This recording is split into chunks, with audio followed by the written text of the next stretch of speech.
Salut à tous et bienvenue. Aujourd'hui, on enfile notre casquette de détective pour percer l'un des secrets les mieux gardés des fonctions, leur forme. On va parler de convexité. C'est un concept absolument essentiel pour cartonner en spé maths au bac. Et croyez-moi, une fois qu'on a pigé le truc, ça change tout.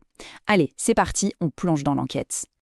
Bon, mettons les choses au clair. Depuis la première, on s'est étudié les variations d'une fonction. Savoir si elle est croissante, décroissante, c'est la base, on est d'accord. Mais est-ce que ça nous dit vraiment tout?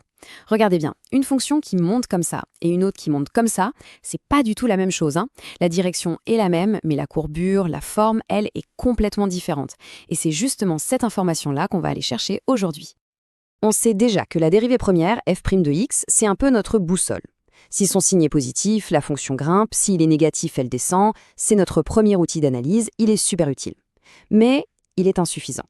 Pour vraiment comprendre la géométrie de la courbe, il nous faut un indice supplémentaire, un outil plus puissant.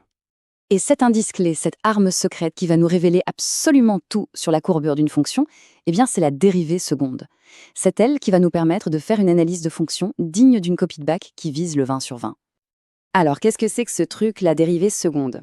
Faut pas paniquer, c'est en fait tout bête. On prend notre fonction de départ, f de x, on la dérive une première fois, comme on a l'habitude de le faire, et on obtient f' de x. Et ensuite, on recommence, on prend cette nouvelle fonction f' et on la dérive à son tour. Le résultat, on le note f seconde de x. C'est juste le fait de dériver deux fois de suite. Le processus est donc hyper simple, très mécanique. Étape 1, on part de f de x. Étape 2, on calcule f' de x avec toutes les formules de dérivation qu'on connaît sur le bout des doigts. Étape 3, on prend ce résultat et hop, on le dérive une deuxième fois pour trouver f seconde de x. Pas de magie, juste de la rigueur dans les calculs. Ok, maintenant qu'on a notre super outil f seconde, comment on s'en sert? C'est là que ça devient intéressant. Son signe va nous donner l'humeur de la courbe. En gros, il va nous dire si elle est convexe, et donc si elle sourit, ou si elle est concave, et donc si elle fait la tête.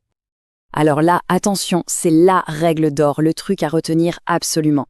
Si la dérivée seconde f seconde de x est strictement positive sur un intervalle, alors sur cet intervalle, la fonction f est dite convexe. Graphiquement, ça veut dire que sa courbe est tournée vers le haut, un peu comme un bol ou un smiley, et surtout, la courbe est toujours située au-dessus de toutes ses tangentes. A l'inverse, si f seconde de x est négative, la fonction est concave.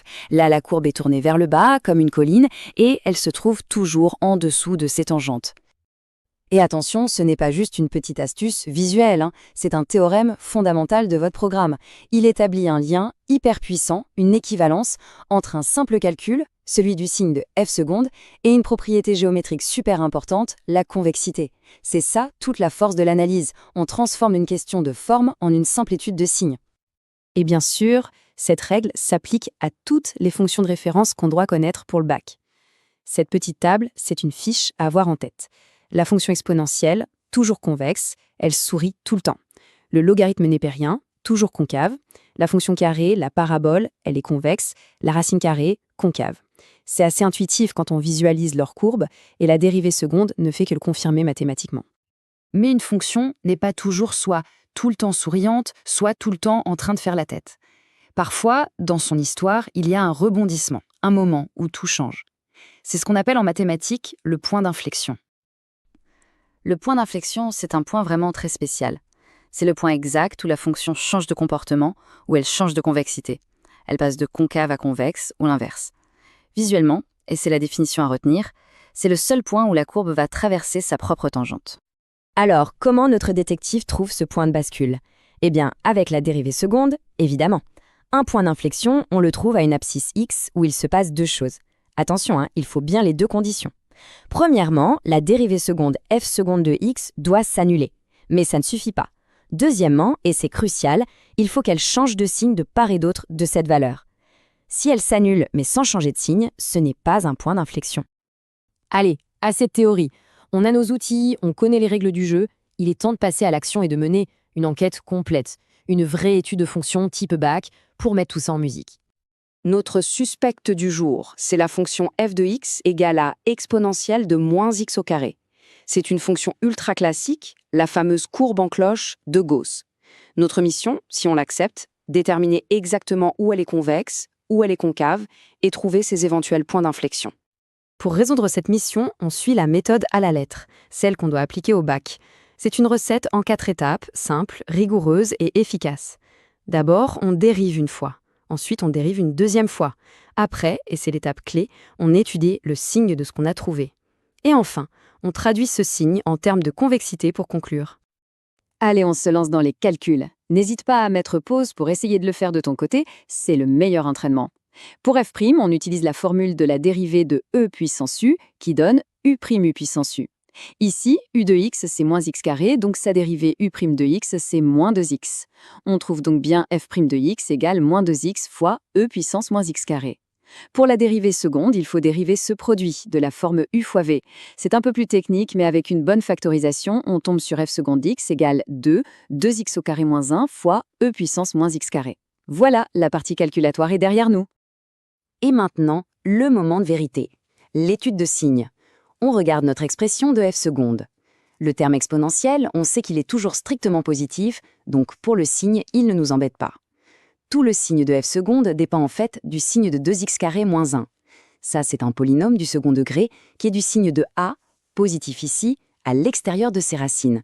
Et ses racines sont moins 1 sur racine de 2 et 1 sur racine de 2. On dresse le tableau, on voit que f seconde est positive, puis nulle, puis négative, puis nulle, puis positive. On traduit ça directement. La fonction est donc d'abord convexe, puis concave, puis de nouveau convexe. Et comme f seconde s'annule et change de signe en moins 1 sur racine de 2 et 1 sur racine de 2, on a bien trouvé les abscisses de nos deux points d'inflexion. L'enquête est bouclée. Excellent travail, on a résolu notre affaire. Pour finir, on récapitule. On prépare la petite boîte à outils du parfait détective des fonctions, celle qu'il faudra avoir avec soi le jour du bac. Voilà le résumé ultra concentré. Premier point, f seconde, c'est l'outil pour la courbure. Deuxième point, son signe donne le verdict. Positif, la courbe sourit, elle est convexe. Négatif, elle fait la tête, elle est concave. Troisième point, le point d'inflexion, c'est le point de bascule, là où f seconde s'annule en changeant de signe. Et enfin, n'oublions jamais le lien avec les tangentes. Convexe, c'est au-dessus, concave, c'est en dessous. Cette phrase, elle résume parfaitement l'esprit de tout ce qu'on fait en analyse.